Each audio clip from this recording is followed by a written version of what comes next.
Hey, true believers, Chris Mack coming at you with a very awesome action figure. Today we are going over the Marvel Legends Stilt-Man Build-A-Figure Wave Miles Morales. This is from the Spider-Man Into the Spider-Verse movie.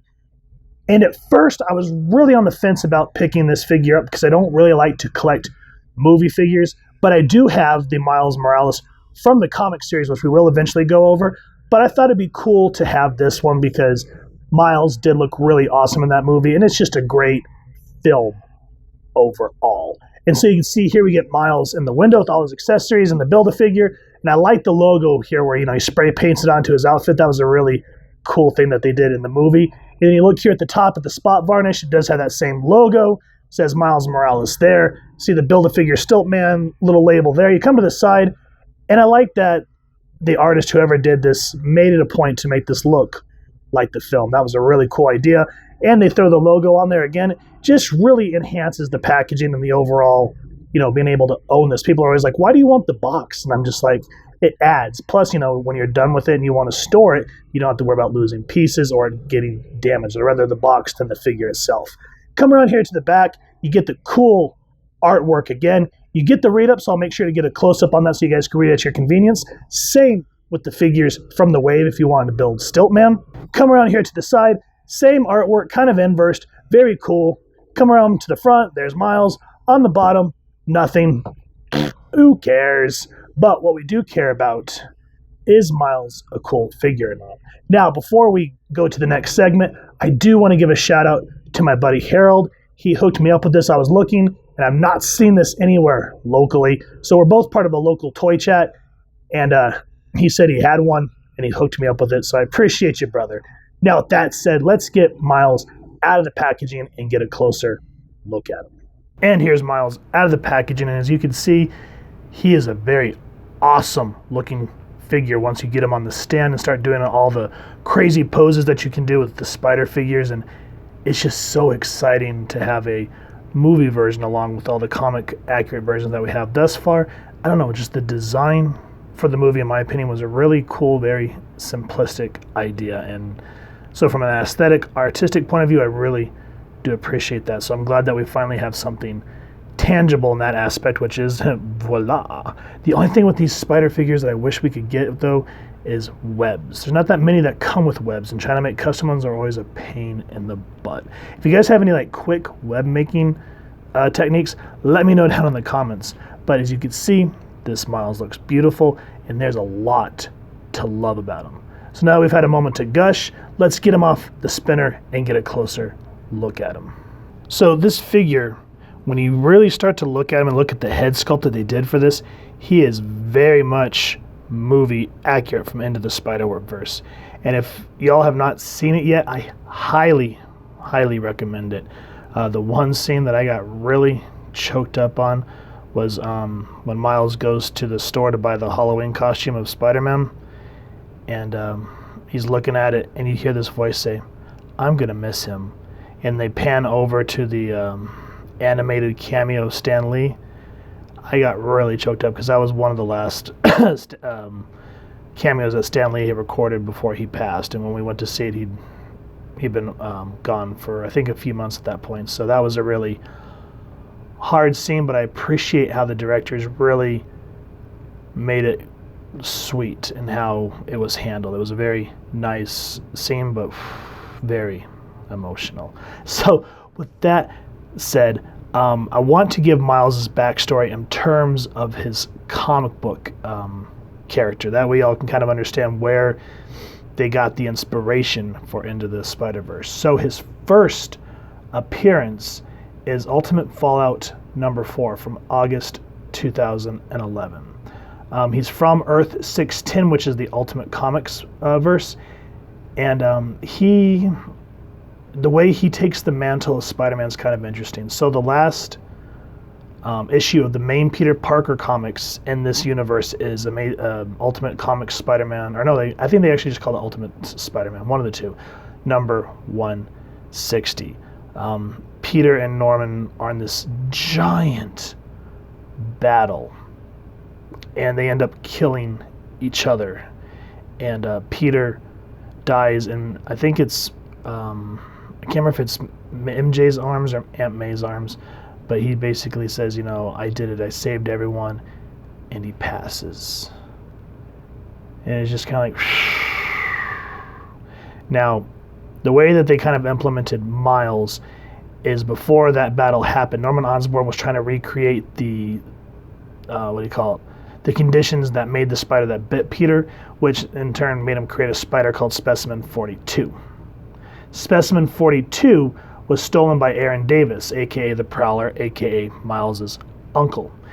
And in the comics, Miles is bitten by that spider because he's visiting Uncle Aaron to tell him about winning the lottery to enroll at the Brooklyn Visions Academy, which, as you guys remember from the movie, that's where he's going, and his dad's saying, you didn't get lucky, you earned that lottery or whatever it was in the movie. So I kind of like how they sort of kept that comic and whatnot accurate in that sense. After that, Miles realizes that he has the powers. So he tries to, there's like a burning building or something, and he has a brush with superheroes, and he goes, this life is not for me. So he tries to kind of go back to his life, but he watches that battle between Norman and Peter, the final battle, and he's stricken with the guilt of knowing that he had these abilities and didn't use them to help Peter or save him. So during the funeral, Gwen's reciting Uncle Ben's great power life lesson. And this kind of inspires Miles to finally take up the mantle of Spider-Man. And this is in the comics where he gets his hollow wing mask that he wears in the Ultimate Fallout issue. And it's not till later that he proves himself to Jessica Drew, Spider-Woman.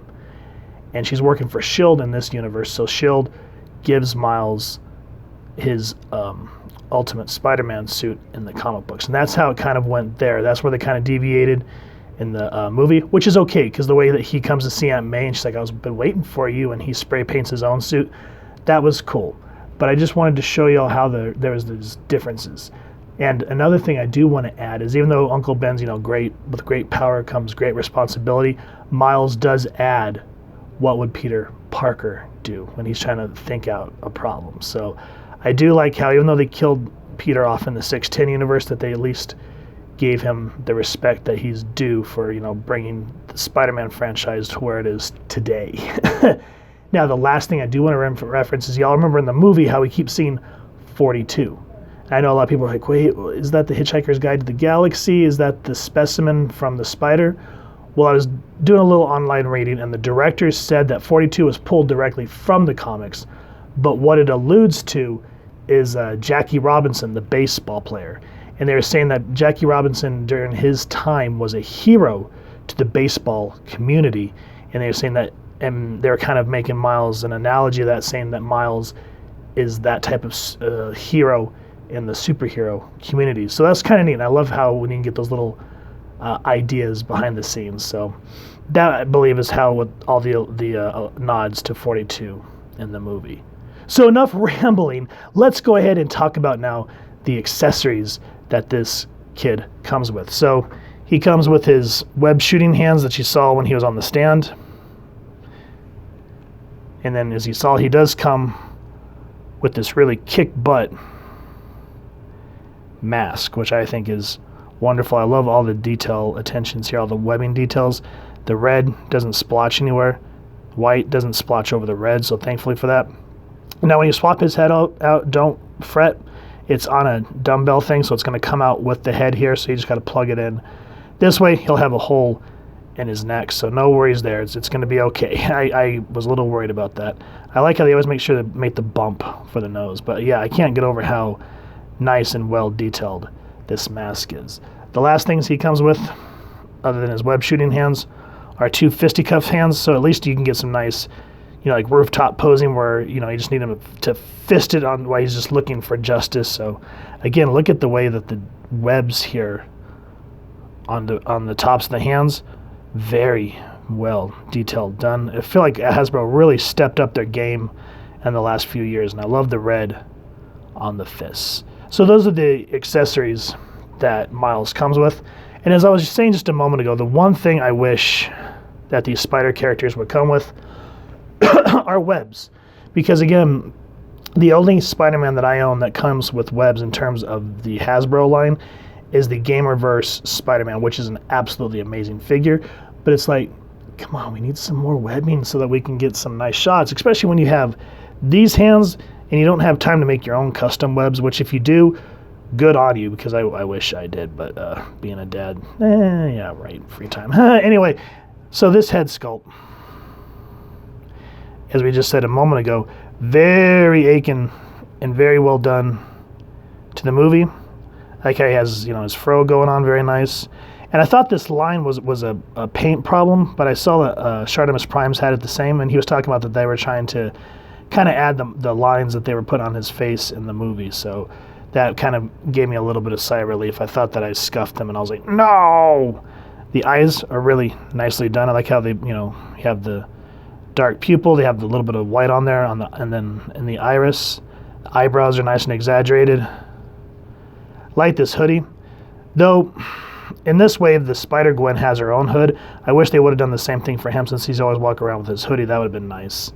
And then the jacket, I'm really surprised here.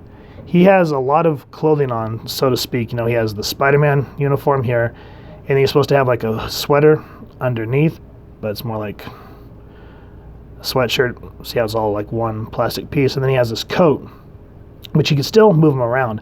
I wish they would have given you like black arms, like, you know, you could pop these off, put black arms off, and take this off so you could have the full-on Spider-Man suit. So, c'est la vie. That's the two things. I wish you could take that off, and I wish you could have a swappable hoodie there. And then the shorts, belt looks good. Again, the attention to detail. I love that logo. Be careful with the when you're articulating him, because you can do a little bit of paint rub, so be careful to not scuff up your logo too bad there. I like that they made sure to give him pockets. I wish they would have put this on his foot, but you know, you just got to deal with what you got to deal with. I like the legs and how they're kind of lanky and very cartoonish like they were in the movies. Again, those webs details are really nice.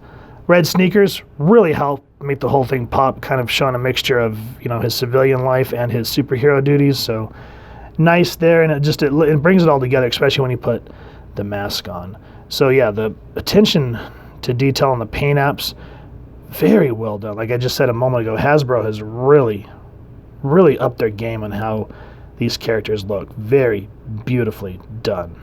For articulation, as I was just saying, even though he has all this semi-bulky clothing on here on the top, this is a very bendy character. So let's get into it.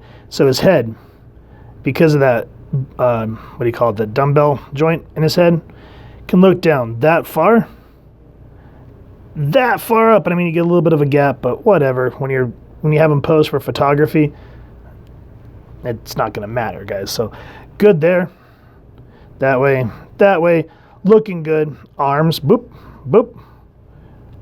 360 that way. And then, of course, you know, you can go that way. Double jointed elbows. And then the hand can go down like that. Hand go up, hand go down. I always think of, what was his name? Not Daffy Duck, the green one from the Looney Tunes. Plucky Duck. And yeah, he's always like, elevator go up, elevator go down. And then he'd be like, toilet paper go down the hole. But anyway, I am digressing. You can spin him, boop, and you can spin him, boop, and then you can, so he, like I said, just super, super bendy. And so, you know, since you can bend him here and then at the ab, look at that. Look at that. Almost a full L shape. And then on the back, just about the same thing. I mean, whew, that is impressive. Legs can go out this far. Legs can kick out that far. And that back, which I'm kind of glad that a lot of these figures are finally starting to stop making that butt flap there, as I call it. So stiff that you can't get the legs back. Does have super double jointed knees that can touch almost all the way to the buttocks, which is like, yes. Feet can go up or back that far, about that high. Lovely ankle pivots. So yeah, that is the articulation for Mr. Miles. I love that he is just So, and just being able to do all sorts of creative spider poses with them. So, good on you, Hasbro. Excellent articulation. Now for some size comparisons. Here is the Marvel Legends Spider-Gwen Absorbing Man Build-A-Figure Wave.